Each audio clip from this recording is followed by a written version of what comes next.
Ngayong linggo sa Mabuting Balita, makikita natin si Jesus na pagod sa paglalakbay at naupo sa tabi ng balon. Doon niya nakatagpo ang isang babaeng Samaritana. Sa panahong iyon, hindi karaniwan ang isang Hudyo ay makipag-usap sa isang Samaritano, lalo na sa isang babae. Ngunit si Jesus ang unang nagsalita sa kanya, maaari bang makainom? Sa simpleng kahilingang iyon, ipinakita niya na ang Diyos ay lumalapit sa tao, kahit nasa mga itinuturing na malayo o hindi karapat-dapat sa lipunan. Habang nagpapatuloy ang kanilang pag-uusap, inihayag na Jesus ang isang mas malalim na katotohanan, na may tubig na hindi lamang pumapawi sa uhaw ng katawan, kundi nagbibigay ng buhay na walang hanggan. Ang tubig na buhay na ito ay ang biyaya ng Diyos, ang buhay na nagmumula sa Kanya. Maraming tao ang patuloy na naghahanap ng kasiyahan at kapayapaan sa iba't ibang bagay sa mundo.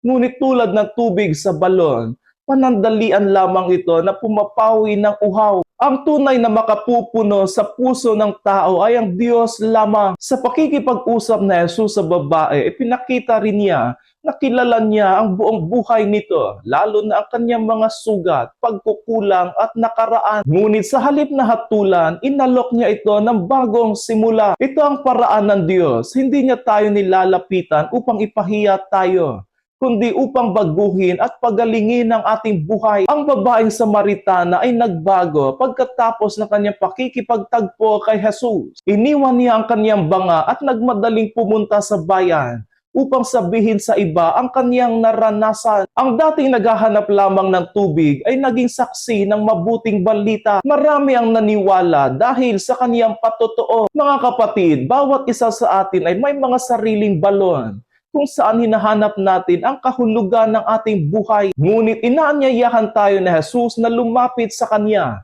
sapagkat siya ang tunay na tubig na nagbibigay buhay. At kapag tunay nating nakatagpo si Kristo, hindi natin ito maitatago.